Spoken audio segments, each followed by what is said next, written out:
अस्सलामुअलैकुम। ये डी चौक के लाइव मुनासिर आप देख लें। ये इस वक्त गाजी मलक मुमताज़ हसन कादरी शहीद रहमतुल्लाह तआला अलैह के बरदर अकबर बड़े भाई ये भी डी चौक में मौजूद हैं।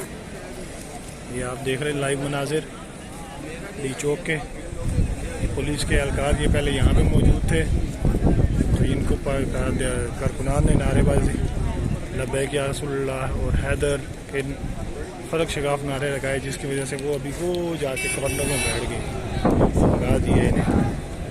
गाजी मलक मुमताज़ हसन कादरी शहीद रहमतुल्लाह अलैह के बड़े भाई कारकुनान की तादाद यहाँ पे बैठी हुई है, इधर से लेके टोटल वहाँ पे, फिर इसके अलावा यहाँ पे मौजूद है, ठीक है, और यहाँ से टोटल ये सब हमारे कायदीन कारकुनान सब यहाँ पे मौजूद हैं।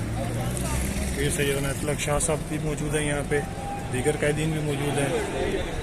इधर इस्लामाबाद के निगरान जो हैं हल्के के MNA के, वो भी यहाँ पे मौजूद हैं। तमाम कारकुनान यहाँ पे मौजूद हैं। ये भी फलक शगाफ नारे लग रहे हैं अभी। देखिए